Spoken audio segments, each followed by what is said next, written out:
and rice and coconut oil. Mama don't want no peas and rice, coconut oil. Mama don't want no peas and rice. Mama don't want no coconut oil. Just a bottle of brandy and the all the day. Mama, mama, mama, she likes the rum. Mama, mama, mama, she likes the rum. Mama, mama, mama, she likes the rum. Mama, mama, mama, she likes the rum.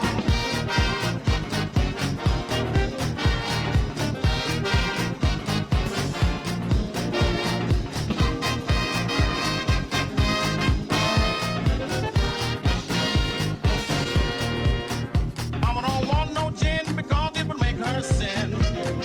Mama don't want no gin because it would make her sin. Mama don't want no glass of gin because it's bound to make her sin. Says it keeps her hot and bothered all the day. Mama, mama, mama, she likes the rum. Mama, mama, mama, she likes the rum. Mama, mama, mama, she likes the rum. Mama, mama, mama, she likes the rum.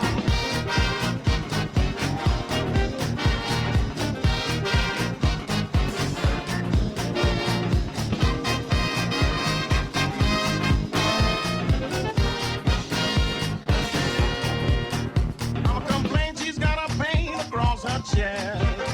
Mama complains she's got a pain across her chest. Mama complains she's got a pain, and the reason is very plain. And the food that Papa gave her, it won't digest.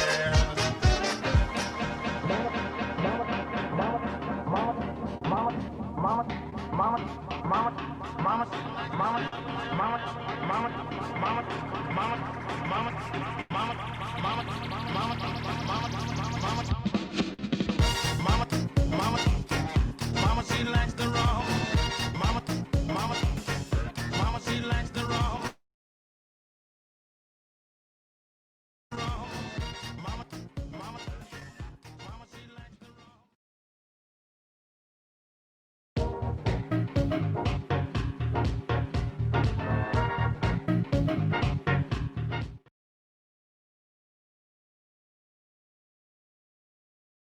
Well, good afternoon, friends. Good afternoon. How's everybody doing today? Well, hopefully you can hear me out there. And Tony, can you still hear me in the green room, my friend? Wonderful. Welcome to another conversation with Dune and Friends. My name is Dune Nguyen, and today we have a wonderful friend and wonderful guest joining us from the Calgary, Alberta area. And we have a fantastic Tony Esteves joining us. And he is a multi-talented individual who brings all kinds of fun and intrigue and insight to the clients that he serves. But let me just do a quick introduction of Tony's background before we have him join us on screen here, folks. Passionate about creating human connection, being active in the mountains and international adventures. Tony Esteves is the creator of Talk2MorePeople. He is a workshop facilitator, a coach, and author on the subject of communication and bring play into almost every learning experience. And just for fun, Tony has a BA in communication studies, and he's also a circus performer with Cirque de La Nuit, living in Calgary, Canada. Now, having lived and worked and traveled 40 countries, he has delivered interactive play-based sessions in North America, Europe, and South Africa, and learned a few languages along the way. The Talk2MorePeople Project began as a challenge to meet one new stranger a day for a full year. Now, the purpose of this initiative was to encourage people to get off their technology and back into face-to-face conversations. The journey transformed his mental health, happiness, and sense of well-being. Today, Tony shares those insights with groups who are who value playfulness and learning experiences that deliver memories as well as learning objectives. The project has since evolved into the Talk to More People book, which will be released, will be released on January 21st, 2021. Follow Tony's adventure to help put an end to the epidemic of loneliness in the world today. Friends, please help me in welcoming our wonderful guest, Tony Esteves. How are you doing today, my friend? Hopefully you are enjoying the weather in Calgary there and are doing well through this pandemic of ours. Doing very well, thanks, Dune. Thanks for having me today. Well, thank you for joining us, and thank you for taking the time. And I look forward to lots of insights and fun as well. And I hear you have a bit of some surprises for us within the conversation here. You're going to share some new things and maybe even perform a little bit. We'll see. These are all possibilities. So tell us, maybe fill in the background a little bit.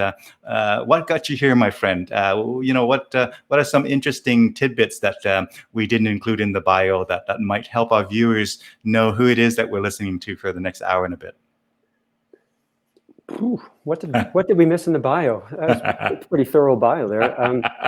I don't know. Where were you born? Were you born and raised in London, Ontario? There you go. Went to University of Windsor, did a communications degree, ended up following a buddy of mine out to Whitehorse, my buddy Tony out to Victoria, and that had me ended up living in Whistler, British Columbia, where I met travelers for the first time. And then I met a traveler who could juggle, and I followed that traveler as well as a young lady over to England, and that really began my travel career. So I lived and worked abroad in different countries for 8 years, did quite a bit of juggling along the way, moved to Toronto, lived there for 6-7 years, decided I needed mountains, moved to Alberta back in 2013, just in time for the epic floods of 2013, and joined a circus. And that's pretty much what got me here, and done a little workshop facilitation and coaching along the way. I love stories that ends with, and I joined the circus. You do a lot of wonderful stuff, fun stuff, educational stuff, corporate training, and all those kinds of things, but always with a lot of fun embedded. And the video at the beginning is just the tip of the iceberg to show.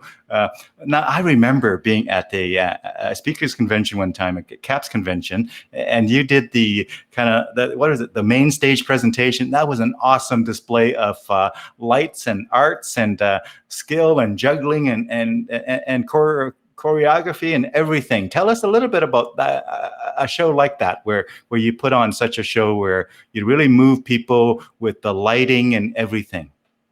Certainly, yeah. So, well, first of all, let me tell you a little bit about exactly that show. So that was the CAPS National Convention. For anyone who's not a professional speaker, CAPS is the Canadian Association of Professional Speakers, and there are chapters all across Canada. The Calgary chapter has been incredibly nurturing to me and for my career, of course, mainly because of the people who I've met within that organization. It's a lot of smart, really lovely people. Mm-hmm. And so this was the national convention, and I had sent out a note to one of the organizers to say, hey, if you need a little entertainment during a break, I'd love to do some glow-in-the-dark juggling. I do some work in the circus. And they said, sure, you've got 5 minutes. And I was so excited. They didn't say sure right away. I mean, there was a process, but I got accepted, and I was thrilled to have 5 minutes. But then when I got to convention and I went in for my tech rehearsal the day before, they had a different version of the song than I had submitted. They had like a radio edit, which was just under 4 minutes long. And so as I went to the backstage area, the text there said, oh, so you're going to need a headset.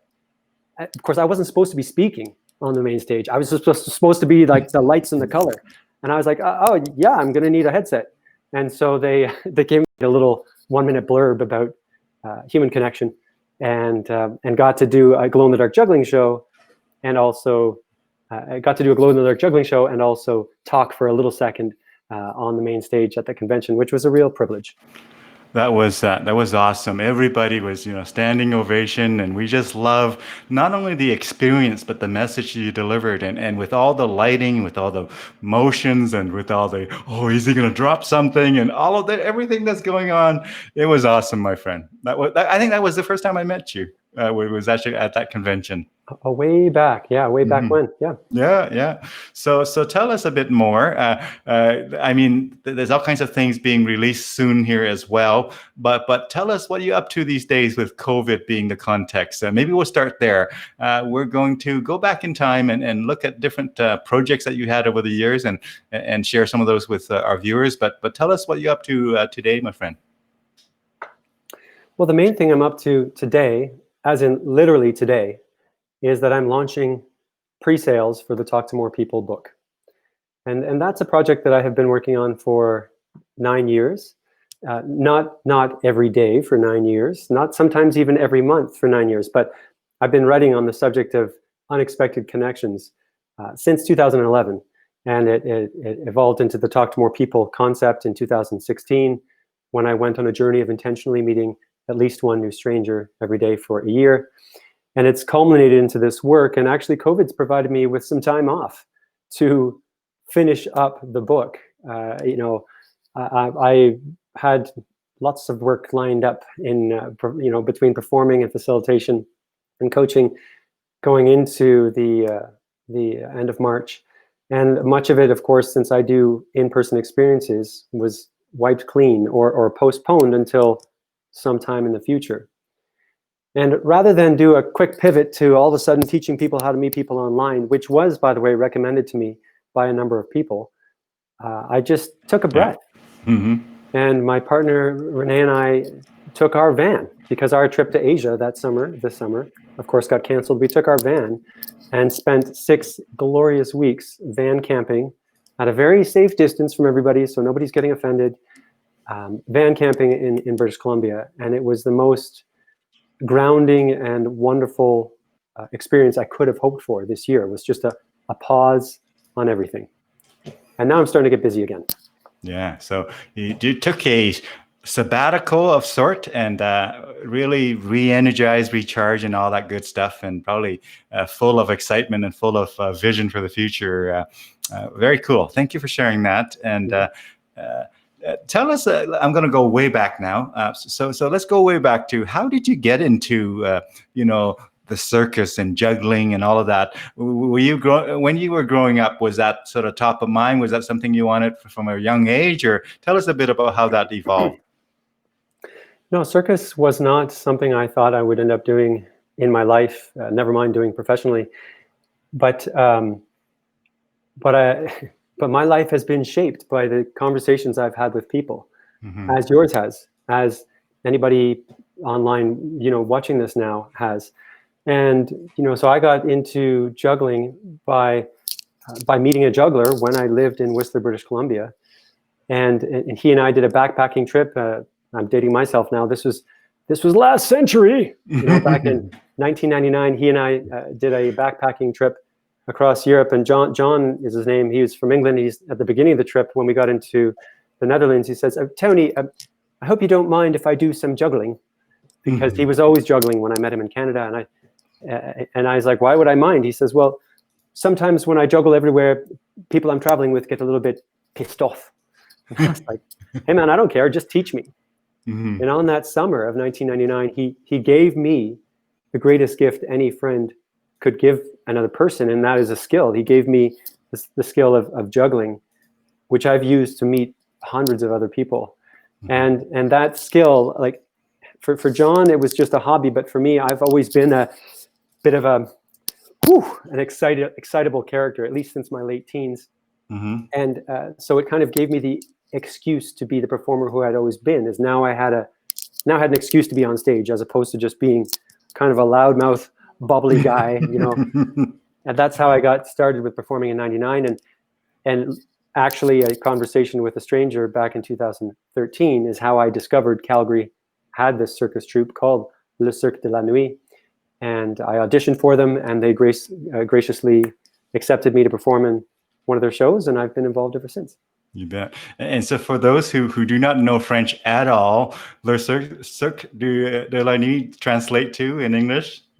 It's the Circus of the Night, or the Night Circus. Mm. So it's the theming is very much based on the book, The Night Circus by Aaron Morgenstein, which is a really enjoyable fiction read. And so we create really, really immersive nightlife experiences for adults only. And unfortunately, we've had to cancel some shows this year, but there have been some innovative ways that we've still been able to offer some live entertainment despite the changes. Yeah, well, wonderful. So does that take a lot of your time prior to COVID? What kind of commitment is that? I know you do multiple things, but how much of a kind of part of your life is that Cirque de la Nuit take? Yeah, well, it depends on the time of year. So there are gaps in more normal times. There are gaps when I might go a month or even 6 weeks without a performance with that performance troupe, but that's not the only organization who I perform with. So I also perform as an independent performer. You're probably going to put up a picture of this interesting mirror costume in a little while. There's a little foreshadowing for you. Yeah. So it's rare that I would go a month without a live performance. And some months I would do several live performances. And then there are months where it'd be more work for me on the facilitation end, working with groups, working with startup accelerator groups or corporations. It's been very fluid in my business, and yeah. So this year it's been all modified completely. Now you alluded to or referred to this wonderful photo here, which I'm going to bring in right now, and. Wow, look at that. Tell us the composition of that suit there, my friend. So there is a very talented artist in Calgary named Olga Sem, and she is a Russian-Canadian who makes masks, and she makes costumes. And on day 200 of my journey of intentionally meeting people, I was doing some glow-in-the-dark juggling and performing as a master of ceremonies at an event. It was an event hosted by Jeff Wilkie. It was called Thriller YYC. And Olga saw me there and said, I want to work with you. And we exchanged contact information. And months later, she was asking me for my measurements and said, I want to build this suit for you. And I think I was outside of Alberta at the time, so I wasn't the fastest in my correspondence and getting my measurements back to her. And anyhow, eventually we got it all sorted out, and she custom made this suit of mirrors for me, and which of course gave birth to this character called Mirror Man. Wow. And now I have the privilege of performing in that beautiful suit through events that Olga's involved with, through the events that my circus troupe is involved with, and on time, from time to time, I'll just put it on and head out into public and see what happens as well. Wow. So those are real mirrors that are pieced together, hey? They are real acrylic mirrors. They're not they're not glass. They're not glass. They are they're acrylic mirrors. So it's not as heavy as it looks, but it's still heavy, and it's difficult to juggle in, but it gets some people's attention. So we have fun with it. Love it. Now, I don't know why this thought comes to mind, but do you ever dance to disco music with that? I have indeed. Oh yeah, absolutely. Okay, well, that would be very cool. You'll be like a human disco ball, right? I have indeed been a human disco ball on more than one occasion. Love their hat. So that is the hat. That is the same hat there that you're wearing. Oh yeah, this is it. Let me feature that there. Oh man, it's handmade and cool. Yeah. So when you think about the act that you perform, do you have various various acts for various shows, or do you have a similar show? Or tell us a little bit about the the shows that you perform. Do you have a different one that you would perform with one organization versus another one? For example, Cirque de La Nuit, is that different than the one you do on your own, or how does that work? It depends. It depends on what the individual or organization who I'm working with wants to have happen. So I mean, I've been brought in before to be a statue.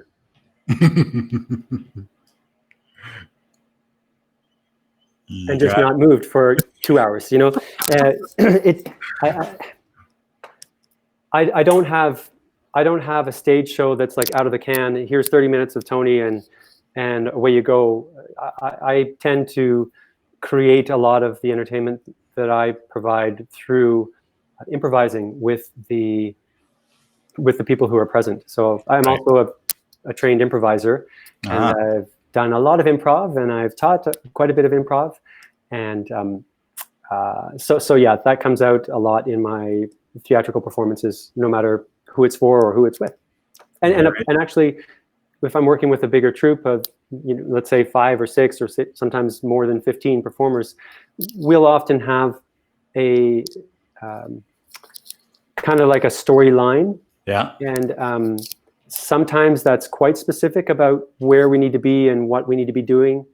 And sometimes it's left up to the performers to design how we want to interact with each other and how we want to create some spectacular moments together. Very cool. So I love the things that I'm hearing. You perform, you know, improvisation, and you teach it, and so you really are a live performer in the biggest and, you know, most kind of extreme sense of the word. You literally just feed on the audience, and you understand what the organization or the crowd is trying to, the direction they're trying to go, or the direction you want to take them, and you just use your performing skills to kind of bring that out in the show. Sounds like. I'd hope that that's what I accomplished. Yeah, it's the reason I wrote this book, you know, is I absolutely love people. I love how much potential there is within each of us to grow, to learn, to support other people, to explore, you know, to discover this beautiful life that we have the privilege of living, even if it's extremely challenging at times. And so if there's a way that I can use art, I had a great meeting with a friend of mine, Eileen Aurora, yesterday, who's a local community builder and a harpist.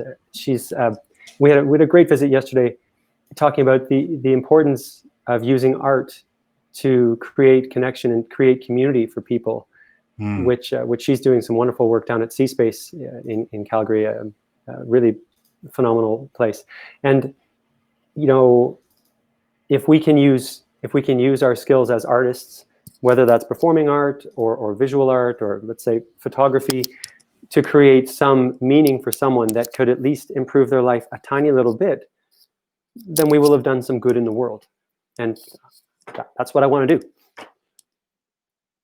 So that's awesome. So when you hang around some of the, many of us professional speakers at conventions and whatnot, you can feel the quote unquote positivity that we tend to promote around the, obviously all the different kind of perspective on how to live a great life and how to contribute to community and all of that. It seems like, you know, your passion for that also fits right in as well. So here you are, obviously an awesome performer, but also, frankly, if you ever leave that part behind completely for whatever strange reason, sounds like you have another passion, and that is speaking training, and as well as really inspiring people and whatnot. So all of those sort of come together in what you do, is what I'm hearing.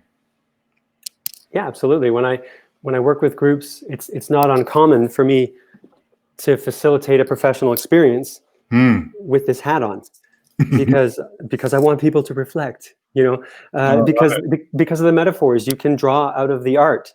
You know, I as a juggler, the most popular workshop that I have sold since I started my business 8 years ago is a juggling workshop where I bring in a couple hundred juggling balls and teach people how to juggle. But it's more than teaching people how to juggle. It's having conversations about embracing mistakes and taking a 1 second break, like just taking a breath to slow down and refocus on whatever it is that's important to you at that moment.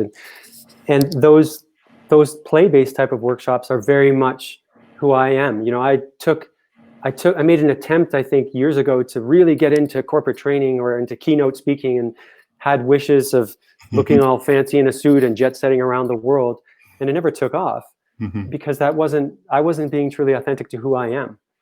And in this moment, as I launched this book, I've made a bit of a contract with myself to be completely as authentic and joyful with myself and my audience as I can possibly be.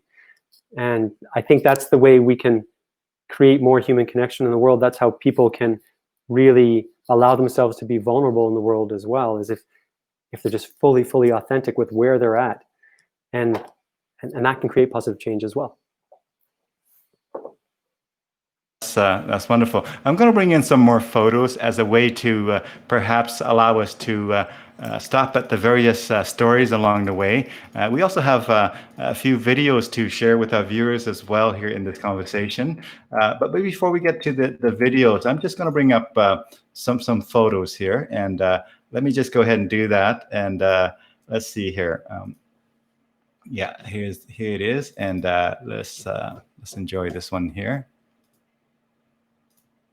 Tell us about this awesome photo that's being displayed here. Ooh, that looks ominous. This is one of my favorite photos. So there's some juggler with a hat on facing a big crowd at the Circle Carnival in, I believe, 2014. It's probably 2015, I think, that photograph. And that was a really big, enthusiastic audience. And it was such a privilege to perform at. That's my story. I'm sticking to it. Yeah.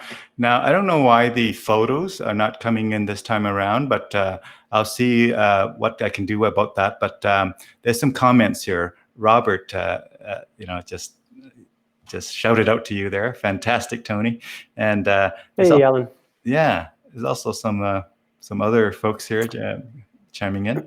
I see. Yeah, absolutely. I see Wade has said "Gambate, Tony." So some people watching may not be aware that both myself and Wade lived in Japan for 2 years as English teachers, and there's a wonderful community of people who I met between the years of 2002 to 2004 when we were working on the JET program, so teaching in the actual public school systems in either elementary, junior, or junior high or high schools. And Wade is a friend who was over there when I was over there, and it was an amazing, just an incredible life experience that I was privileged to be a part of as well. Yeah. Tell us about some of these photos. I'm going to try and see if I can correct that photo not showing of our viewers' comments. But while I do that, perhaps I'll let you tell a story while some of these photos are flashing by here, my friend. So Tony, just tell us just some stories that comes up as you see these photos flashing by here while I see if I can correct that issue.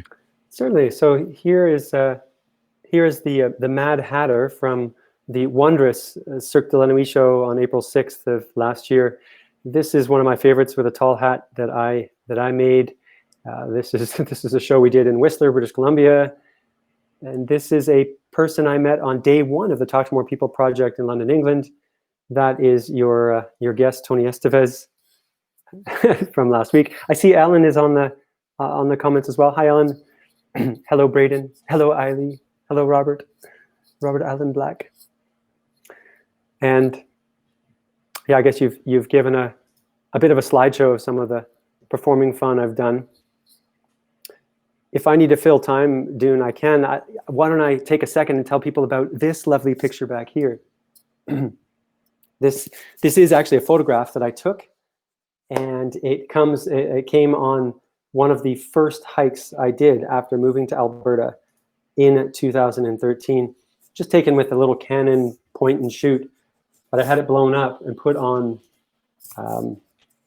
is it called foam core? And I've been meaning to frame that picture for about 5 years.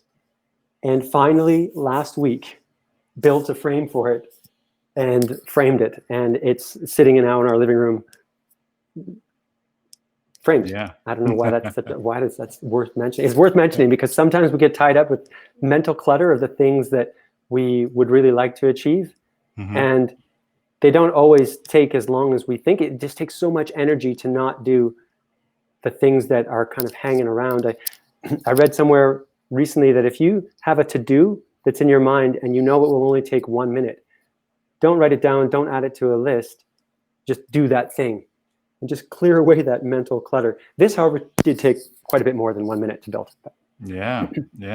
So there's a few comments that came in. You can also see them in the public tab there, Tony. But wonderful for kind of sharing some of these stories with us. Obviously, now tell us, do you perform much outside of Canada? Somebody just mentioned seeing you in Japan there.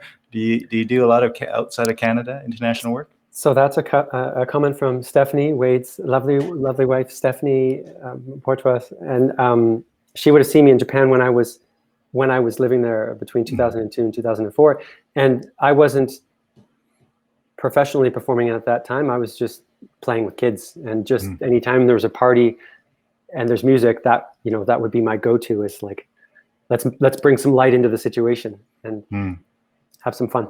Very cool. So let's talk a little bit about when you do you do street performing as well. I see some of those in some of the footage and whatnot, and perhaps tell me which video. I'm going to bring up another video to share with our viewers as well, but you do some street performing as well. Tell us about that. I will in a moment, but I just want to comment on the comment that you featured here from my friend Keith Bendall, who was also in Japan with us on the JET program. He's watching this from England right now. A hilarious, wonderful man.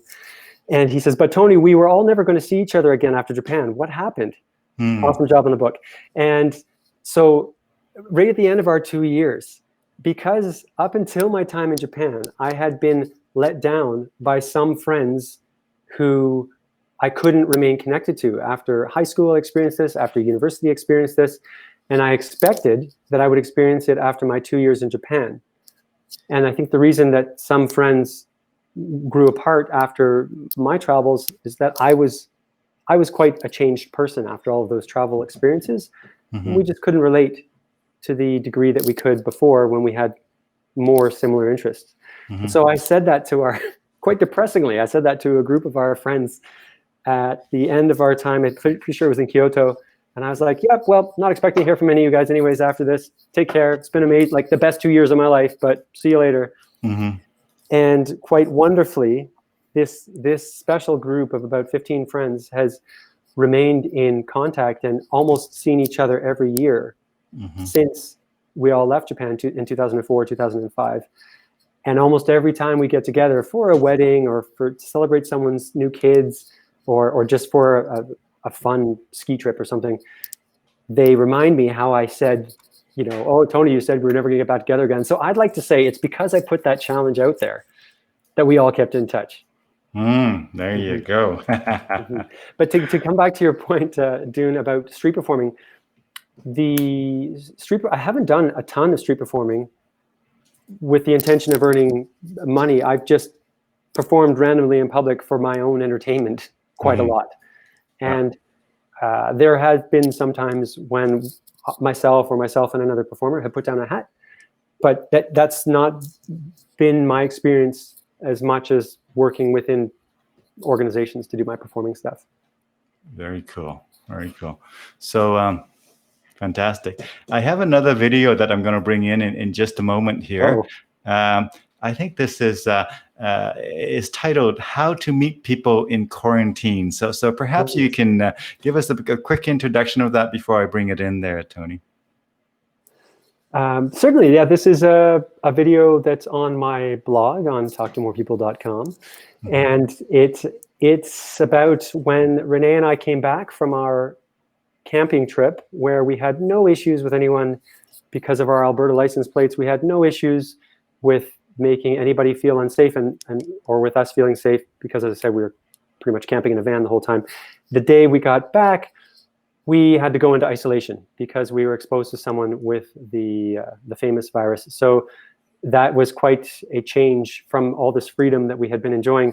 And at this apartment we were staying at, my partner's mother's apartment we were staying at the time, this guy literally showed up on the balcony and we had a conversation. So that's what this video is about. All right. Well, I'm going to bring it in here and let's take a listen. Let me know if you can hear this sound there when I hit play.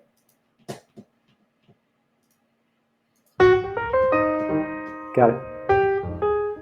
So people tell me all the time, oh, Tony, I can't meet people in a pandemic. And I just want to remind you that sometimes someone can land right on your doorstep, as was my experience today. Here's, this is Sam. Sam's working, he's doing an amazing job cleaning the windows.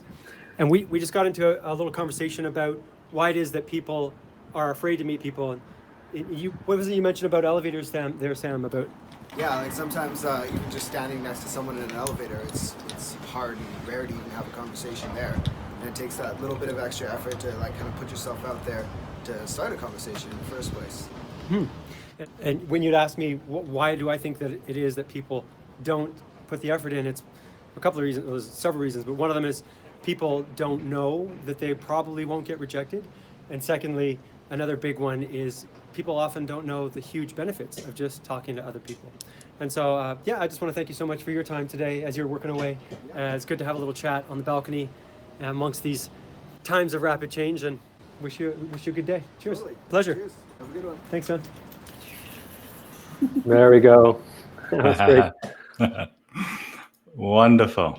So, yeah, I mean, tell us about, you mentioned earlier that you just love people. You love hanging around people. You love talking to people. You love performing for people.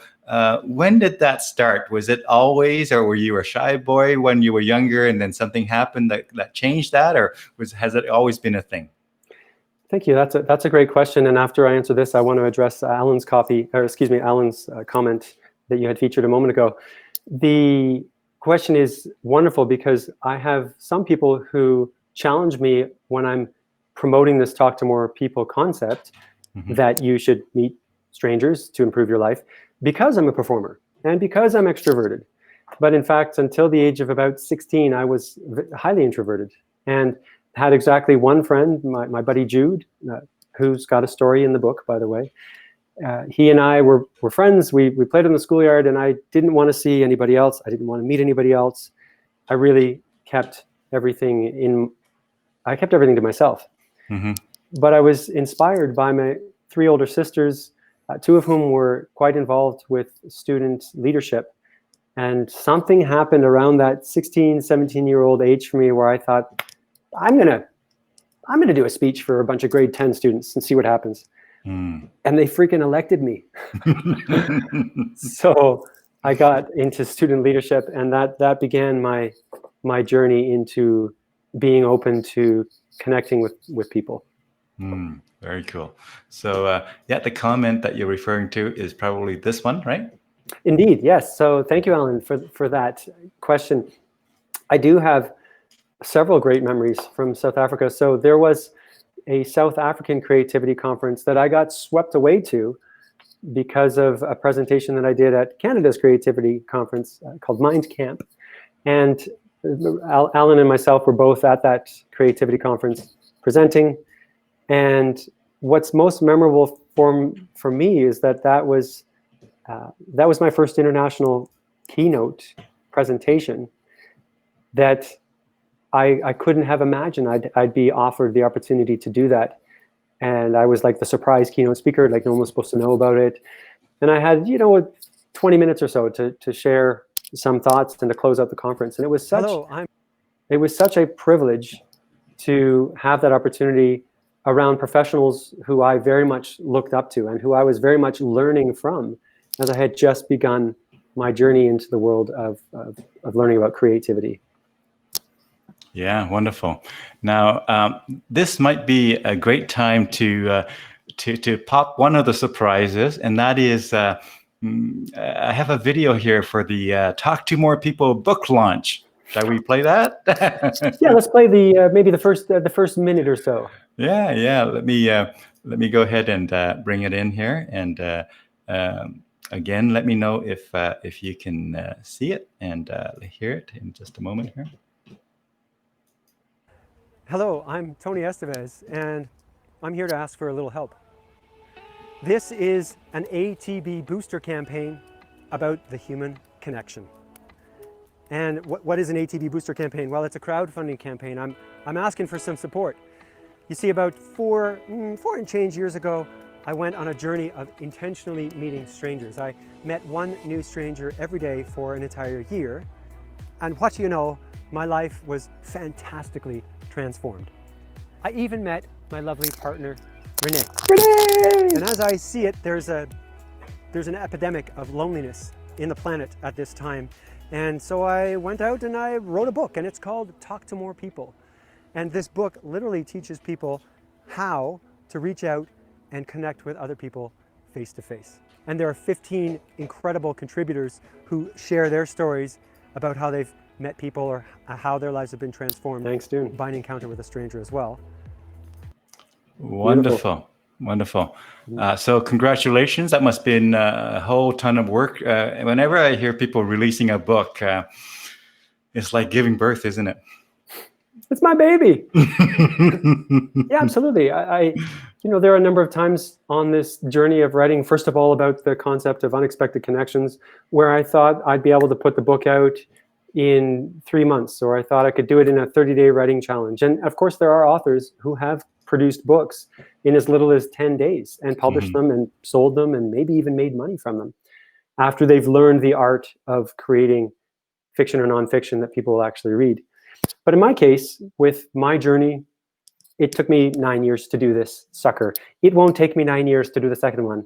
But yeah, it was far, far more work than I could possibly have imagined. And at times, I think I compare it to entrepreneurship, in that if I had any idea when I started out how much work it would be to run my own business, just like if I had any idea how much work it would be to write a book, I'm not sure I would have signed up. To be completely honest, I might have just become an accountant, because it's been so much more time and work than I could possibly have imagined. And yet, somehow, I got through it.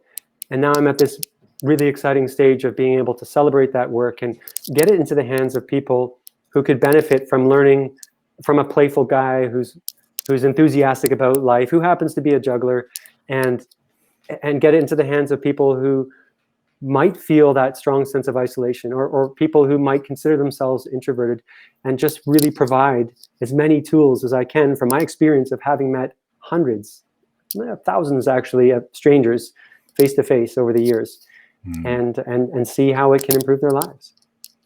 I love to hear a story that expands on that a little bit. So when you meet all these, again, one stranger every day for several years, tell me about the awesome highlight story that was the best what one could wish for in terms of that experience. And tell me the opposite spectrum where you met somebody and it didn't quite, kind of turned out that way. It's on the other extreme. And I don't know if you have that top of mind story that you can share. I would love for people to kind of get a sense of what is the full spectrum when you meet somebody, every day, a stranger for several years, a different stranger. Do you have two stories like that? I certainly do. Yeah, I have several stories on both fronts. And I'll just clarify that actually the project, the Talk to More People project, was a journey to meet one new stranger every day for 1 year. Okay. By coincidence, I calculated I've probably met about 3,000 or 4,000 strangers over my lifetime. But yeah, the actual project was a 1 year initiative. And in that year, I met over 550 people. I'll start with the scenario of it not working out. So it wasn't until day 50 that I first got rejected approaching someone randomly on the streets. But here's why I got rejected. Rookie mistake. I approached a group of people. If I'm in my neighborhood of Sunnyside, Calgary here, and I was walking on the sidewalk, those are my little legs. And then there were 3 people here coming in the opposite direction. And I tried to greet them with words as they were passing by me. It was very easy for them to just kind of brush me off. because I was going the opposite direction of them. I wasn't in a place where I could have just politely interrupted them and joined their conversation. I was a complete contrast, literally, to their energy. And so that was the first time that I got rejected on the journey, but it didn't offend me at all. I didn't offend them. I met people later that day. There's no problem. On the flip side of the journey, there are a number of people who continue to be really important people in my life, and a number of them are contributors to the book. But of course, the most significant one happened on day 305. So that was a day when I went to a little house concert event because a couple of performers, True Guy Stefan and Ryan Flood, both of who I met on my project, and both of whom I introduced to each other because they were both musicians, they were performing at an event. I went down there and I met this lovely young lady named Renee. And that was the 305th day of my project, February 11th, 2017. And she and I became partners and have celebrated the healthiest, happiest, most warm, loving, nurturing relationship I've ever had the privilege of experiencing in my life. And that, I would say, is the greatest takeaway from this journey of intentionally meeting people, is that I got to meet my life partner. That's a pretty big one. So in other words, every person we meet, there's a potential to change the course of our life, really.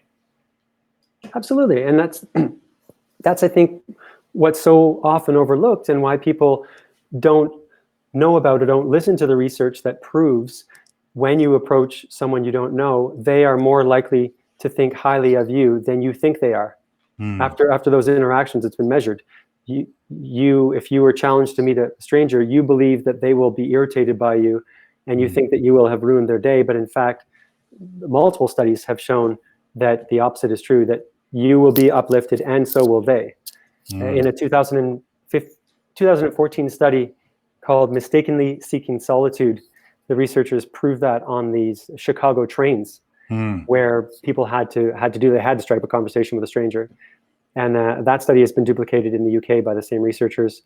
In the UK, I've got friends on the call right now who are like, you do not talk to anyone on the tube, right? And they proved that this was also the case in England, that people felt better after an interaction with a stranger. So yeah, people, I think, just don't know, and they don't know that there are tools and processes that you can learn to improve that skill. I feel like I went a little rambly there, Dune. I lost your question. It's out there somewhere. Something worthwhile. Yeah, no, we're good. It's very worthwhile that I suggest. very cool that again, as a reminder to everybody that if you want your life to evolve and change over time, one of those best ways is to bring new and different people into your life, because people has the power to bring all kinds of new perspective, fresh insight, fresh energy and excitement. Is it full free of risk? No, I mean, that's how it is, right? No risk, no reward. If we just keep to the people we know and just don't meet anybody else, then our life doesn't get changed up very much, positively or possibly negatively. But yeah, very cool reminder. I see that in the comment, a good friend of mine from Toronto has just jumped on, and I need to take 1 second to grab a prop. Give me 1 second. While he's doing that, I will entertain you with, nothing, because I'm not going to be able to kind of do anything. Oh, there you go. He's right back already. So sorry to leave the screen there, viewers, but important that I talk a little bit about ping pong. Oh, yeah. Okay. Yeah. So there's a comment here. It says by Ryan Jeans in Toronto. It says, careful accepting help. You might become friends for life. Well, hey there, Ryan. So once upon a time, I lived in a neighborhood called Kensington in Toronto. And this was actually just before I got to go to South Africa back in 2012. Yeah, so I lived in Kensington, and there's this bearded man called up on the balcony, and he said, hey, man, can I plug in? And he needed power for an event. He was doing some lighting and some sound work. And I said, sure. So he plugged in, and he gave me a couple of drink tickets to the event. And it was like a Brazilian drum troupe was doing this concert in the yard behind my apartment. Mm-hmm. And I'd mentioned worthwhile that I suggest you check. And I'd mentioned to, so I'm a little distracted doing that. There's a little sound clip that keeps coming up. But anyways, so this fellow, his name is Ryan, and I needed some help with an event I was doing a little bit later. He helped me out far beyond any help I could have hoped from a complete stranger. We became friends. I moved into his house. We started playing miniature ping pong on my kitchen table of my house with one of those retractable nets. And he started a business out of it. He started bringing these miniature ping pong tables to schools, to music festivals, the Toronto International Film Festival. And this friend of mine, Ryan, has literally brought play to thousands of people and he is the most fanatical human in the world about miniature ping pong and he's given away thousands of these ping pong paddles for free. He's given away thousands of ping pong balls for free because he's so passionate about play.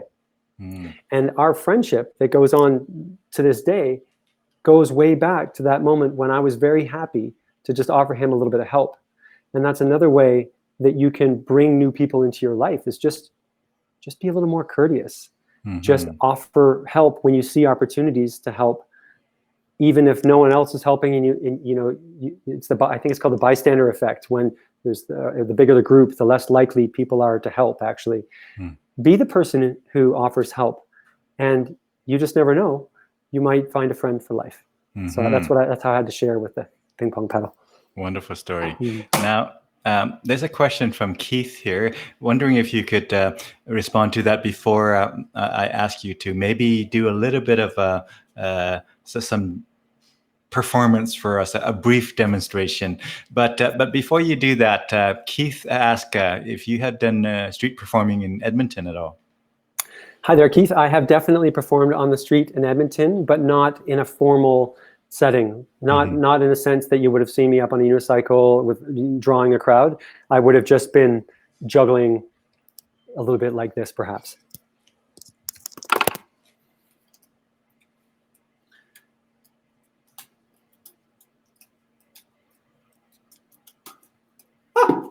All right. Fantastic. Look at that. Trust me, folks. It looks There you go. awesome with lights. I just still remember all the lighting choreography that you had on stage there. That was awesome. Well, I'll take you for a ride. You did. And I have another video here that maybe I want to bring up. And that video is, let's see here. Le Cirque de La Nuit, wondrous in 2019. There's a little clip here.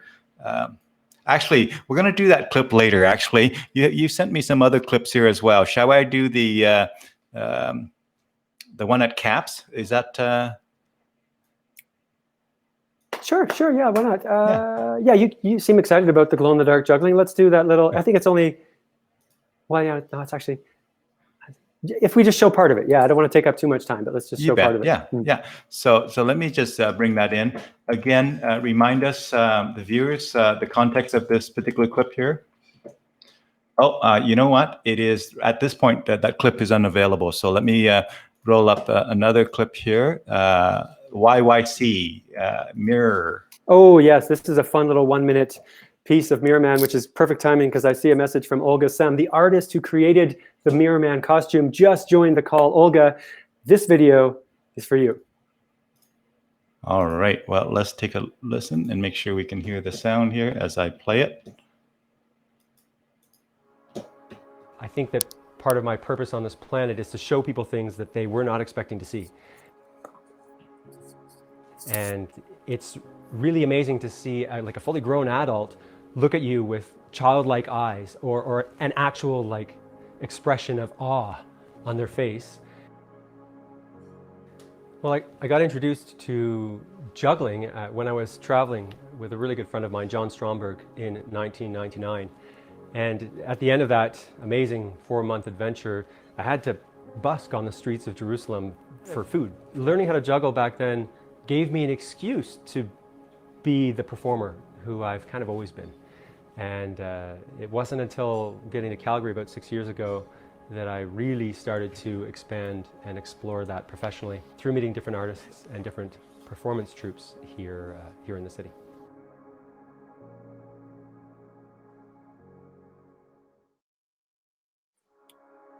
Yeah, that's Mirror Man. Make you reflect. You know, not many of us can say mirror man referring to ourselves. Just roll off the tongue like that. Ooh, let me do a little shameless self-promotion. If anyone wants to see some professionally taken photographs of that mirror costume, they can go to @MirrormanYYC. And you could also explore Olga's work if you go to @OlgaSemMasks. On the Instagramination, you could find some more images of that. Let me get those on screen for you. Say the first one again for me. Sure, it's the @ and then MirrormanYYC, all one word. Could you tell me if I got that right? MirrormanYYC, that indeed is occasionally me. Okay. Yes. And tell me the second one. And the second one is the artist who created the costume. It's Olga Sem Masks. So OlgaSemMasks.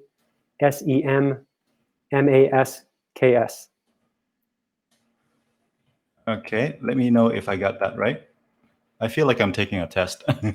Yeah, and we'd just add the @ symbol before it. Sorry, I should have mentioned that. Mm-hmm. Yeah, you know, let me get that right here. On the Instagramination. Very cool. Oh, hold on. Ice cool. There we go. I want to say hi to Guillaume, who was my flatmate in England many, many years ago, and whose wedding I attended in Prague many, many years ago. If you're still on the call, Guillaume, hello. I'm glad that you like the photograph. Bonjour. Wonderful. There's a few comments that came in that I want to bring up here, and I apologize, folks. Normally, it displays the photo of your photo that the viewers who comment. Today, with all the technology components, somebody decided not to be displaying photos, and I will have to troubleshoot afterwards. But so I apologize that your photos are not being shown, but there's some compliment there on your painting, and it's not painting, no, it's photograph. Yeah. Mm-hmm, yeah. There's some, Comment by Eiley. I want to support Tony's message with Johan Hari's research in his book, Lost Connections. He says, to end loneliness, you need to take a sense of mutual aid and protection with at least one other person. Mm-hmm. This is why learning how to make these connections and so on and so forth matters. It's so critical. It's so critical. Absolutely. Thanks for the comments, Eiley. Yeah. And Olga Sem says, you are the best, Tony. Tony the Tiger. No, did anybody ever call you? Spasibo большое. I might have been called Tony the Tiger once or twice before. I'm not so sure. Actually, Dune, I want to give a housekeeping message for people who do have to go into other appointments. You and I have talked about this in the tech rehearsal, that we may speak longer, and I'm very happy to continue the conversation. But I just let our viewers know that we are at the top of the hour, and if you've got to go and have a shower, or if you've got to go and find some power, or grow a flower, or go somewhere else. Hey, that rhymes. That rhymes, Tony. It rhymes sometimes. Are you a lyricist as well in all of this, or poet? I like words. Yeah, if people have to go, they should certainly go. But I'm quite happy to carry on. I'm quite happy to make like luggage and carry on chatting with you, Dune. If you've got wonderful. Thank you for that. I was going to get to that, but you beat me to it, so that's wonderful. Because folks, we really appreciate you. There's still 14 people I can see right now. At least 14 people watching right now. There's probably others that are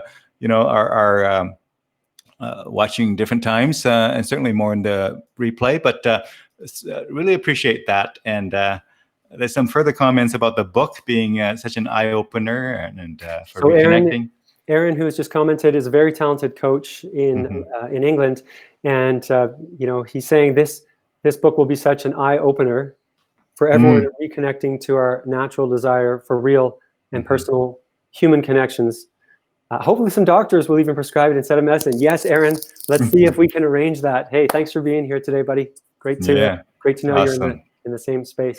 Well, you are love internationally, my friend. Love is an international language, and it seems like you have certainly participated in that conversation. So that's wonderful. Well, I thank you. I've traveled quite a bit, and I do speak about the benefits of travel in the book as well. It's about something I call the traveler's mindset. Mm-hmm. And anybody who's on this call or watching this replay who has traveled will know we have a tendency to have a different mindset when we are abroad, in that we are typically more connected to our authentic self. So we're more likely to talk to someone we don't know. In fact, sometimes we have to, so we can figure out how to buy food, or how to figure out where to get places. And that creates a really amazing opportunity, such that people experience a lot of reverse culture shock when they come home. Mm-hmm. And what I argue in the book is that you can bring that traveler's mindset home by being more curious about your own town. Like, what are the tourist traps in your town or city that you've never explored? Where are places that you could go that you don't normally go to? And just you can recreate those moments of surprise in your hometown if you embrace the traveler's mindset.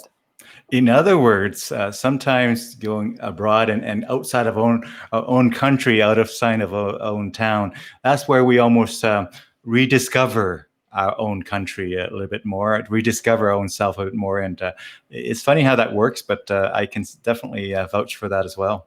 Of course, yeah. I mean, you coming from Vietnam originally, and your remarkable journey to come to Canada, I'm certain that you've experienced quite a bit of rediscovery on your journey. You bet, yeah. So, if your life is a little bit too same old for too long, do something to shake it up. Do something to, again, as we mentioned earlier, meeting new people is a key way to do that, and going to new places is another way. Yeah. And I actually want to comment on something you mentioned before I just did the time housekeeping about being a lyricist. I am actually learning to be a lyricist. Hi, Isabel. I see she says master of puns too. Yes, Isabel's in calling or watching from Toronto today, and I have definitely told a pun or two in my day, and there may be a pun or two in the book as well. And there's an organization I met here, found out about here in Calgary, called Cipher Club, YYC. And a cipher, for people who don't know, is like a freestyle rap get together. It's a jam where they put like one of these speakers, right, a Bluetooth speaker, smack dab, either in the middle of the room or in these days on the top of the picnic table, and everyone gathers around in the park, and you go around person to person spitting rhymes, just freestyle, like just what comes to your head, based on what's on the beat, or maybe based on what the person said before you. And there are so many really, really talented artists and musicians in Calgary.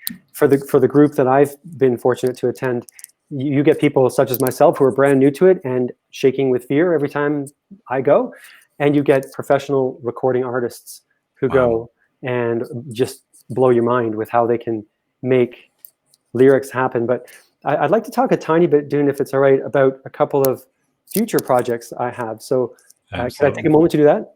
You bet. Anytime, my friend. Thank you. And actually, maybe if it's all right with you, I would get you to just feature my website while I go on a rant here, just talk2morepeople.com. Absolutely. So people watching this replay can know where to find me in my business.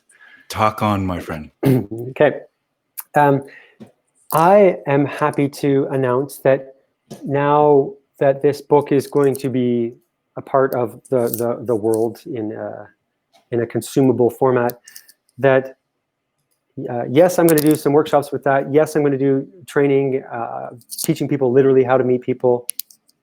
And I'm really excited about what my musical career is going to be like, because I love playing with words so much and I love performing so much. I want to do stuff in more of a substantial way as an artist. This is a huge insight that came to me as a result of attending an open spaces event put on by my friend and colleague and also book contributor Eiley Aurora at C Space, and that was that I was speaking with an artist in one of the rooms, and in talking about all the things that we do,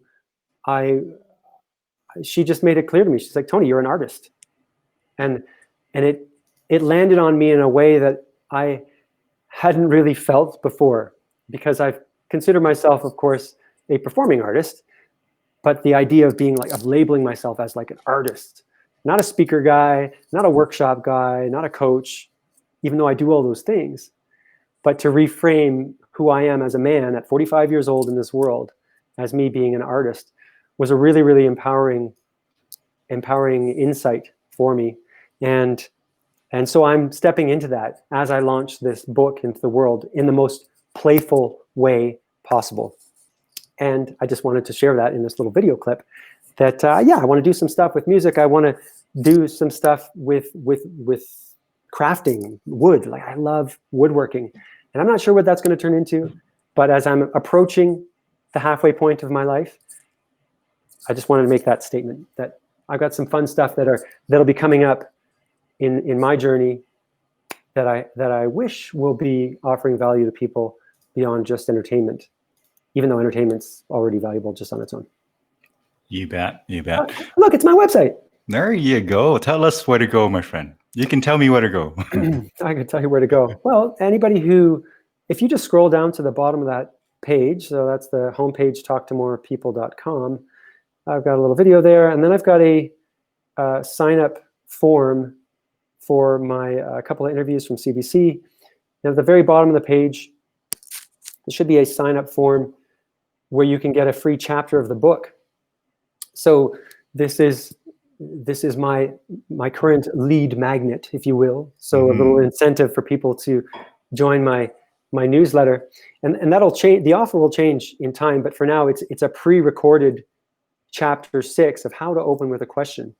And so the interesting thing about this offer is that it's there really for a limited time, because I will be taking it down as the now much more edited version of that chapter. It's quite different than what I have on the recording. And I think people would still find that recording quite useful as a resource to learn how to meet people. So that's an invitation for people to exchange their email address for an audio recording of a chapter of my book before it's released. And I put out tips and research weekly, every Thursday, on the art of connecting with people and building human connection. So that's an invitation for anybody who's not on my list to join the conversation and join my adventure. Very cool. Very cool. Now, one of your friends chimed in with a little bit of a funny sentiment there. Oh, that's Ryan. Yeah, I heard you were learning how to operate CNC routers. Yeah, so there's a space where I did a performance here in Calgary a couple of weeks ago, which is called Fuse 33, and it's a maker space. And as I walked through the venue to the outdoor space where we were performing, I saw all these amazing tools, and there were CNC routers, there were 3D printers. It was a full-on workshop, like a playground that I want to spend a lot of time in. And I think they may actually offer lessons for using a CNC router. Of course, that is how Ryan produced these ping pong paddles, is with a CNC router. And yeah, we'll see. We'll see if I decide to explore that down the road. Right. Now, Robert asked earlier, will the recording be available afterwards? Well, this live that you're watching right now, this live video will remain. So it is the same video that will remain there forever on Facebook. And I will also upload it to YouTube as well. And Tony can send you the link for that if you're interested. And you can ask Tony about that. But it'll be on YouTube as well. But this live video that you're watching right now is going to remain forever until we upset somebody at Facebook. Yeah, Alan is on my newsletter, and I will be sharing the link to the YouTube video on my newsletter once it's converted to a YouTube video. Actually, Dune, may I ask you to feature one other thing? Absolutely, my friend. I'm wondering if you could put up the website atbbooster.ca. Absolutely. And it's spelled BOOSTR.ca.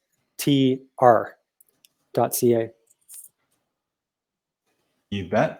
And while you're digging that up, I will. ATB Booster, is there a dash or something like that? No, it's all one word. Oh, really? Treasury branch, and then Booster, BOOSTR. So it's not ER, it's just STR. Okay, I hear you. .ca. So there we go. I'm going to bring it in here, and hopefully that is the right one. That's the one. And if you just scroll to the bottom of that, you'll see that Tony's crowdfunding campaign is featured on that homepage today. Well, look at that. Look at that. You're on Hey. ATB, ATB and CBC. You're pretty legit there, my friend, for a circus guy. Just kidding. If you've got acronyms, you must be legit. I want to reply to Wade's comment there. He asked a moment ago. So anyways, that's just a request for people to check out atbbooster.ca if they want to support my campaign by buying a reward or buying a couple copies of the books. I will deliver them in Canada and States, but outside of Canada and the States, then we'll talk about how we're going to get them delivered to you. And then the ebook and audiobook will be available next year. Well, the printed book is also available next year, but... Is that correct there on screen there, my friend? atbbooster.ca. You got it. We should have put that up a while ago, actually. But anyways, thank you for getting that, Dune. To answer your question, Wade, absolutely. I have already been working on a second book, and it is about the traveler's mindset. It's actually something that I was really hoping Renee and I, my partner Renee and I, could spend time working on when we were in Asia this summer. That, of course, didn't happen. Was I plan to really deeply explore, by interacting with other travelers around the world, how it is that people can bring that traveler's mindset home. So I've included a little segment of that in the Talk to More People book, but I think there's room to dig quite a bit deeper and to create a bunch of value around getting people to get that traveler's mindset into their lives. So that is the second book project that I am currently working on. But I'm in no rush to get that sucker out because I really want to enjoy this experience of getting Talk to More People book done. The thought that just came to mind, you should be expecting a call from Travel Alberta. Or is there such a thing as a Travel Canada? I don't know. Is there such a thing as Travel Canada or Canada or something travel? We know we have Travel Alberta, right? Mm-hmm. Yeah, hey. They want to give me a call, I'm happy to have a conversation. Sure. I mean, what I do on social media for the most part really is just put up fancy pictures of mountains. Like, I just love being in the mountains and in nature, and I will live in the mountains again on my journey. Not sure when, but in the inevitable future. Yeah. Well, this might be a great time to bring back some photos. And what I'm going to do, Tony, is I'm going to kind of display the photos, and they're going to come in relatively random order. But what I want you to do is to just tell us a story that comes to mind, or any sentiment that comes to mind while the photos are flashing by. And if you want me to pause or rewind to a particular photo, let me know. Does that sound like a reasonable way to play that? Perfect. All right. So here we go. I'm going to go ahead and bring it in, and let's see here. Yeah, let's do that. Let's start with photo number 1, which is way over here, and let's yeah. Oh, we've seen this one before. It's an awesome one. But I'm going to start the thing here, and it's amazing how you can produce this thing, man. You are a technological wizard. It's such a great production. It's fantastic. So this is a picture of. Yeah, if you can just go slow, then I can. You bet. Yeah. Whoop, there we go again. Okay. So we'll start with some reflections. That is our good old mirror man. You can see the Calgary Tower in the reflection, and that's a photo shoot that was done with a local videographer, Daniel Nobre. The next picture you had, which we took a quick peek at this earlier, but this is a group of talented performers on stage to a sold-out audience of about 1,300 people at the Palace Theatre in downtown Calgary on April 6th of last year. That was our first iteration of Alice in Wonderland, and the show is called Wondrous. And they cast me as the Mad Hatter, and I don't know why. I mean, somehow they figured I could pull off being mad. I don't know. Yeah. And there was a costume that was made, and it was such a privilege to work with these really, really talented performers. Sometimes I feel like, well, all I do is the theatrics and juggling. Come on. But there's these people here who can juggle 20 hula hoops at the same time. There's people who get up in the lira and suspend themselves, and there's people who do pole dancing and all kinds of acrobatics. And but they graciously have me perform with them and share what I can. So it was an amazing experience to be a part of that show. And actually, Dune, are you able to put up a website with a picture? Absolutely. So could you throw up with this picture of me here, that's the Mad Hatter, cirquenuit.com. I should have texted you these websites. So that's cirquenuit.com. Spell that again for me. cirque,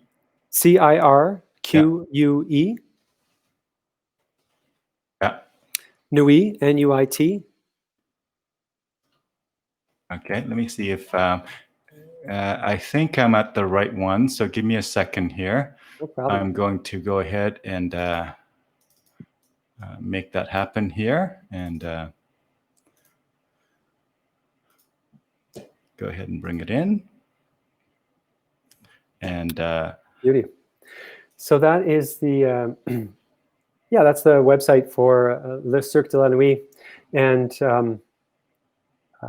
I just want people to know where to find all that beautiful art, that physical art, that movement art, that is the performance arts community in Calgary. And Cirque de la Nuit is a leading organization here, and cirquenuit.com is where people can find more info about what we do. yeah, let me get that up there for our folks to kind of reference quickly, and that should be the right address there, right? Perfect. And actually, while you have this set up, which is lovely, by the way, yeah, cirquenuit.com, I should mention the we're doing some performances in a scare wash here in Calgary at the end of the month. So there's an event that's put on. One of the owners of Cirque de la Nuit also has his own company called Big Art, and he's very talented at creating incredible experiences. And they recently partnered with the Telespark to put on a live performance drive-through experience for several weeks, and now they're doing a scare wash, a car wash that is also a haunted house, and they're almost sold out actually. But Cirque de la Nuit is providing the performers for that. So I just wanted to mention that. That's fantastic. The last picture you had up there was of me in that Mad Hatter costume.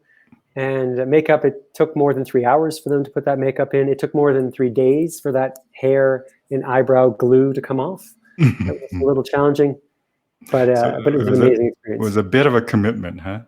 Yeah, it was a big commitment, but just a wonderful experience. Yeah. Cool. And this is from one of our older shows. I love this picture because my upper body is all painted. That's all art. On my face, my chest. Oh, really? Yeah, that's body paint. And Awesome. the hat is a prop that I have to this day. I built that hat. I put lights in it for this show. This is our Dia de los Muertos show, Day of the Dead show, in November several years ago, and I wanted to include that shot from Cirque de la Nuit. Yeah. You know, hearing all of the stuff that you do there, my guitar playing sounds pretty boring now. Hey, playing guitar is something I tried to get into years ago, and I was able to play about two or three songs, and that's about it. I heard Eddie Van Halen passed away yesterday. Yeah, sad day for a legend to go. Music and guitarists and just audience in general as well.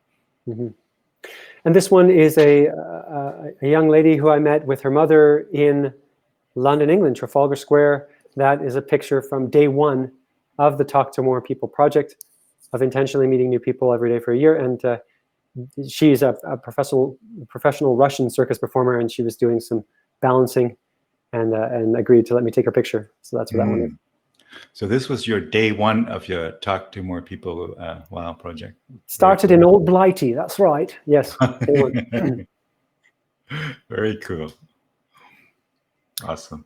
And that's me last week. That's from the video that hopefully people will check out on ATV Booster and see if they can find themselves a copy of the book. Hey, do I see an eye in your hat way up here? Is that? If you see it, then it's there. Yeah. There. Possibly. Oh, you're poking me in the eye. Yeah, very cool. Mhm. And there's a an image from our show Veridesi, which happened after we took a little bit of a hiatus. I think more than a year. We took a break from doing our big productions, and Yeah. they cast me as this kind of. I'm going to bring in some comments here. I know Robert needs to go, and so let me just bring in some of these comments here. I think you've seen this one before, right? And there's, Robert chimed in and say thank you. He marked it, and you have inspired him to maybe write another new book there. That's cool. Yeah, Alan's met so many people in his life. He's a wonderful connector as well.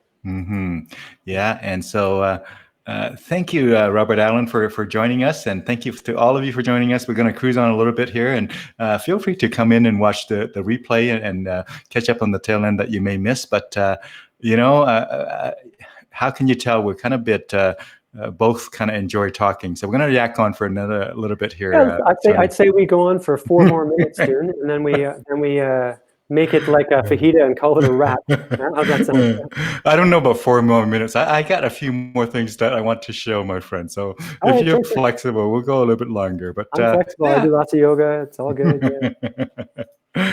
So I'm going to go back to the photo and tell us more about some of these photos here.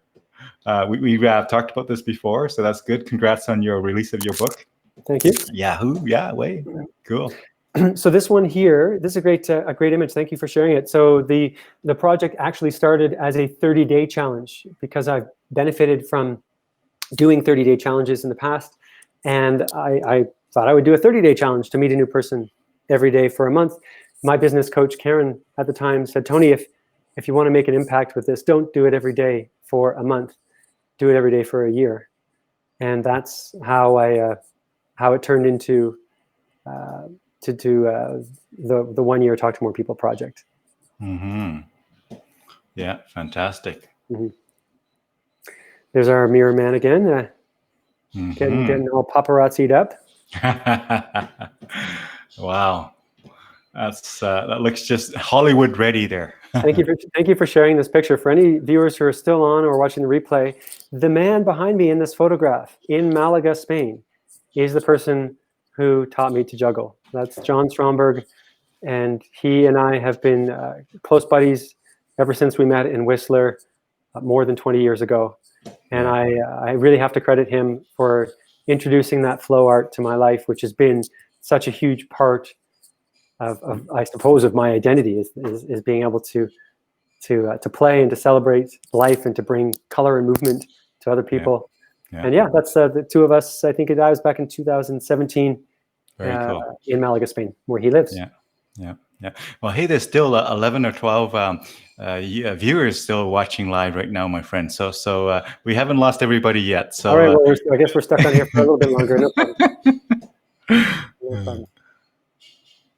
So this is a photo in Canmore, actually, Canmore, Alberta, just near the summit of Mount Charles Stewart, which was, I think I'd only been here for about 2 or 3 weeks back in 2013. It's just before the floods. So that's actually in June of 2013, I believe a week before the floods. And as you can tell, I look pretty enthusiastic in that picture, and I was so excited to be in the mountains.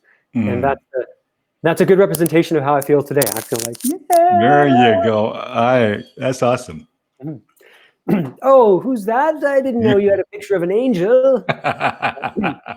Angels Among Us. That was one of my favorite songs from Alabama. If you don't know what that song is about, look it up. Angels Among Us. Love that song. Well, there are angels among us, and this is the wonderful love of my life. This is my partner, Renee, as I mentioned earlier, who I met on my project of intentionally meeting people, and she is just such an incredibly grounded, wonderful, beautiful young woman who I am really privileged to share my life experience with.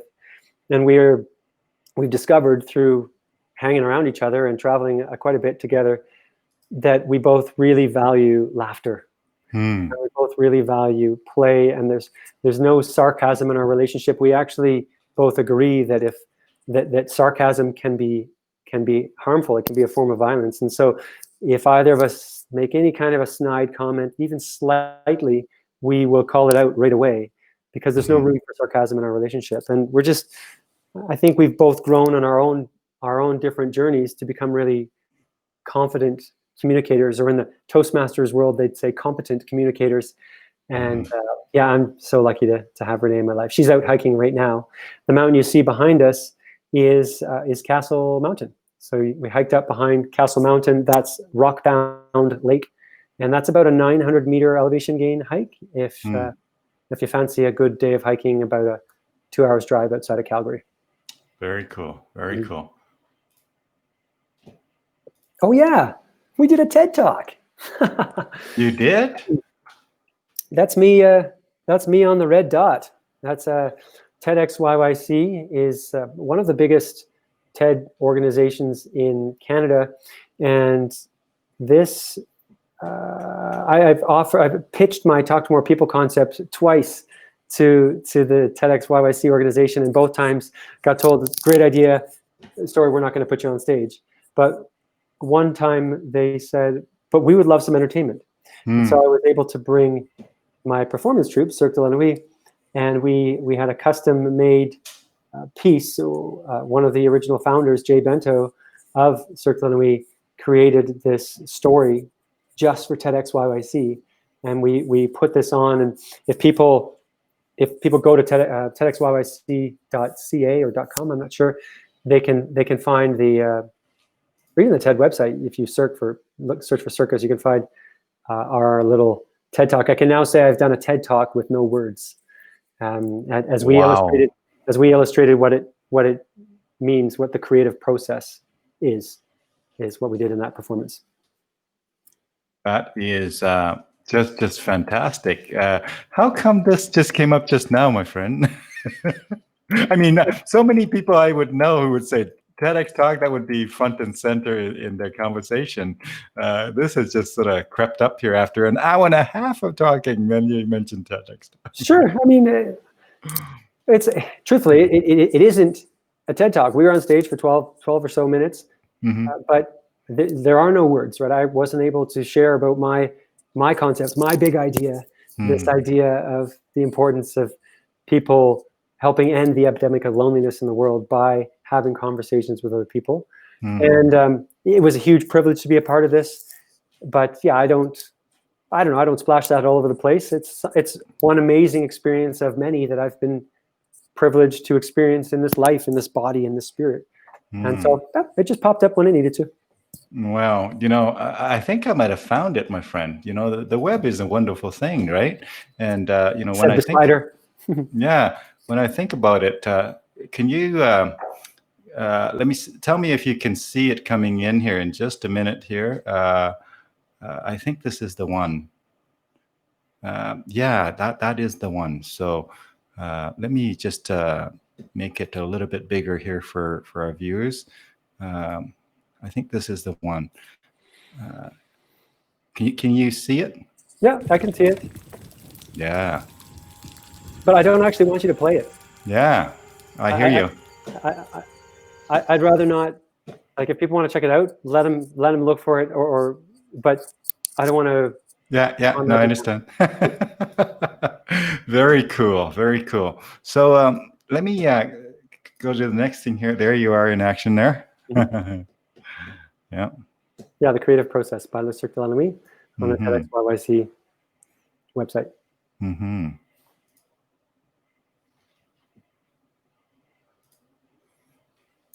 All right. So a couple of really great friends of mine for many, many years. In the middle, there's Will Henry, another friend who was on that JET program teaching in Japan.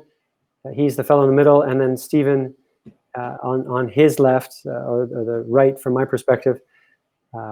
Good buddies, and that's us. We all met up in England one time. Very cool.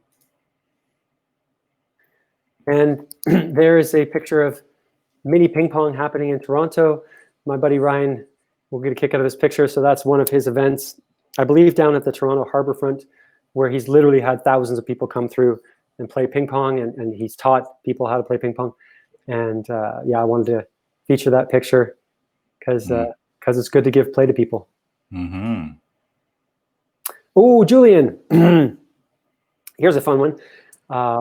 If my friend Isabel is still on the call, which I suspect she won't be because she's probably had to get back to work, but she would get a kick out of this because this is a picture not of two cyclists. This is a picture of me on the left and the Terminator on the right. So that is a cyclist, a guy named Julian from Germany, who came to my home through couch surfing. And couch surfing, for those of you who don't know, is a travelers network where you can host or stay on people's couches for free. It's a really wonderful way to build more human connection, to learn about the culture of the place that you're visiting versus staying in a totally sterile hotel.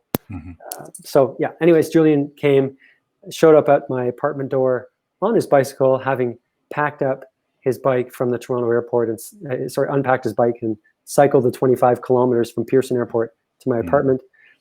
And I was like, wow, there's an athlete at my door. I said, what are you doing? He's like, I'm cycling to Vancouver. And through that weekend, I decided I was waiting tables at the Keg, and I needed a break. I was working as an actor, which meant I was a professional auditioner. And I decided to drop everything and join him on that bike trip. And so we cycled together as complete strangers 41 days from Toronto to Vancouver. And it was a wonderful life experience. 41 days. Well, that's quite a commitment, hey? Yes, some people think I should be committed. That's fantastic. I have some questions for you, but before we go to those, I have some more videos I would love to show. They're very short clips. Tell me what you want me to bring up here. I have, a message from Eric. I have Talk to More People tips and newsletter thing. I have the Boost campaign link and Miriam. And any of those jumped out as a thing that we want to go to next, my friend? Video clips. I'm trying to think of what. Some of these are links to probably sites. For example, why don't we? I mean, I want to be respectful of people's time, and also I want to be respectful of my time. Like, I think we should wrap it up, but maybe bring up the ATB booster link, because it'd be fantastic for this entire month if people want to support the Talk to More People concept or pre-purchase a paperback copy of the book. That's where I'd love to direct people. Yeah, you bet. That ATB booster. And so I'm just locating that link. I know you have a YouTube video, and in terms of the link itself, do you know it offhand? For the best thing to do is actually just for people to go to atbbooster.ca. Yeah. For the video, I don't have it, but I know that my campaign is featured on the homepage, and I'm going to be quite playful with it, so it should be there for easy for people to find for the well. Yeah. Okay. Well, that's cool. Again, I think I've displayed the link before, and let me just go ahead and do it again quickly here. And I do want to ask you a few more questions before we wrap it up. As we wrap it up here, but that's cool. So, as you think about your career journey, what would be the one of the top highlights? Can you think of a story where you say that was the one of the most memorable highlight of your career, the many evolutions that it has taken? Is there a story that is a bit of a capstone story, a highlight story? I think so. Yeah. So a mentor and very talented coach named Francois Coetzee in South Africa, who is also a contributor to the Talk to More People book, he challenged me and invited me basically to go to South Africa to do that keynote presentation in 2012 when I was just beginning my presenting business. And the excitement that I felt at that time to have heard back from Kobus Niethling, the conference organizer, to have actually heard back from him and to be told, actually from Enid, his wife, that I would be able to go and present and do workshops was such a powerful highlight moment in my career, because I was at that stage just starting out. And to get that kind of an endorsement early on it was really, really powerful. I didn't know that it would take years before my business actually got any traction. At that time, I thought, oh my gosh, I'm doing an international keynote. Like, people are gonna be calling me to go places and do things all the time. And it just doesn't work that way. So, there's a lot of learning that happened after that moment. But in that moment, that was definitely one of the highlights of my career, to be offered the opportunity to do something high profile, despite my relative lack of experience at that time. Mm-hmm. Thank you for sharing that. Now, let me flip that a little bit, completely actually. Let me flip it and say, can you think top of mind a bit of a low point in your career where seriously you might have even considered, is this really for me? Do you have such a story of a bit of a low point in your long, illustrious career?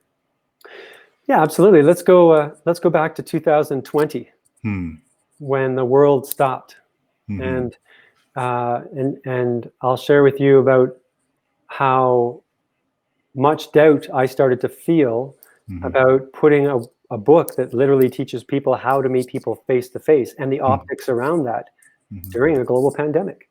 And I started to really look at, as I took this summer off to be with Renee and just step back from everything, I started to look at, like, what do I even really want to do as a presenter and as a facilitator and a coach?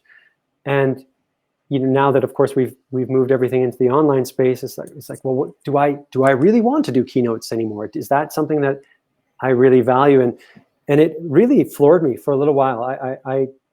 I had doubts that I should put this book out at all this year. Now, as it turns out, of course, it's going to come out in the new year. And had doubts about, how do I identify myself as a professional in this moment? And through a series of conversations with people, I've concluded that it's absolutely fine for me to still, to this day, not know exactly who my complete target audience is. Like, this has been a real hang up for me about writing the back cover copy of the book, because of course you're supposed to have all your marketing, you're supposed to have your very clear avatar about who it is that you're marketing towards, or you're not marketing towards anyone.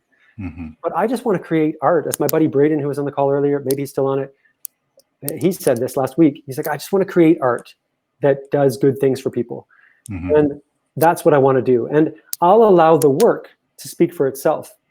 People who discover me through some promotional stuff that I'm doing, or through some performance stuff that I'm doing, and if they need me to come talk to a group, or if people want to hire me as a coach, then I'll be willing to do that. And that one thing, I'd say, is not just like a moment in 2020. That's actually been the biggest challenge for me as an entrepreneur my whole journey this last 8 years, is really trying to identify, who do I most want to serve? And now, as I said, as a result of a number of conversations with people, I'm just accepting I got some good things to offer, and I'm going to put them out to the world with as much loving energy and intention as I can. And I'm figuring that out as I go. And that's okay. Yeah. Well, thank you. This COVID has affected all of us, and those who are in the business of really being with people and doing events and doing, whether it's speaking, training, or entertainment, are particularly impacted. And I mean, you're right in the center of that. Speaking, training, and entertainment all rolled into one. And I can only imagine the impact it has had on you. But I'm glad that you've taken a bit of a sabbatical there and really recharge and reflected and all of that stuff. So that's wonderful. That sounds like you have some energy to kind of tackle the new world that COVID has brought about. Well, thank you, Dune. Yeah, absolutely. That's a good point. I'd also feared letting people know that I was going to take a trip in British Columbia as our backup trip at this sensitive time, because of course not everybody thinks that's a good idea, back in June of this year. And as I said, as it turned out, it was fine. But what that's allowed me to do is really get recharged, get refocused on the biggest work I could possibly put into the world. Like, we're talking almost a decade of work. Again, not like everyday work on this thing, but it's particularly in the last 3 years, hundreds of hours of work and putting the book together. And that really is the best way that I could be of service to anybody right now, is to get this work out into the world. And so I've made that my focus in this year. And I'm really proud of that. I'm no longer questioning, oh, should I have gotten a real job, or should I have been knocking on doors to get back into keynoting or doing more workshop facilitation? It's like, no, it's okay. Everything that's meant to come is on its way. And I'm getting more and more clear on who I can serve with the message I'm putting out there every day. And I'm okay with that. I wasn't always, and it's been tough, but that's part of the journey. Wonderful. Well, thank you for sharing that. And on that note, this might be a great time to have you take us out on this broadcast here, my friend. You can do anything you want. You can, anything you want, literally. So take us out, and once we're done, we'll be in the green room, and I'll give you a high five high five there. But really, the stage is yours, my friend. Do whatever you like. You can. Combine multiple things. But before you start with that, I want to thank our viewers who has been really wonderful. I mean, we still have quite a few viewers online right now watching after an hour and 40 minutes. And so thank you for tuning in, and thank you for your comments along the way. If you're watching the replay, feel free to comment there as well. Tony will, I'm sure, be able to respond to your questions there as well. But again, have a great rest of your day, folks, before we observe Tony here do what he does best. Take us out, my friend. Thank you, Dune. And thank you to those people who are viewing this live, and also to people who will view this recording, for engaging with us and joining the conversation. Because of course, if no one was watching, it wouldn't be much of a conversation, would it? The way I'll close out, Dune, is with this rock. So this is a rock that I picked up on the Bow Hut hike near Bow Lake, which feeds the Bow River, which comes through Calgary. And I did that hike with a friend of mine, Ken, a number of years ago, and picked this up. And one day with my buddy Dara, an old roommate in Ireland, we were joking around about the rock over beers one night, and he just looked at it, and he looked at me, and he's like, so what? Heart? The rock's got a heart, And we all had a good laugh over it. And it makes me think about how, in order for us to be alive right now, we all have a heart. And it's utilizing and connecting to that heart and getting out of our logical, amazingly talented brains. It's getting connected with our heart that will allow us to connect with other people, no matter what's going on in the world. And I want to encourage people who are watching this to consider how they can use their heart, how you can use your heart to connect with the people around you, to be of service to them, to be of service to your community, and to be of service to yourself. So that's how I'd like to end for today. And thanks so much for having me. It's been an absolute pleasure. Thank you so much, Tony. Folks, you've been listening to Tony Esteves, and we're going to just play a quick clip here to kind of take us out here. Tony, you know the wondrous April 6th clip here that I'm going to play. Here we go.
That is it, Dune. Thank you.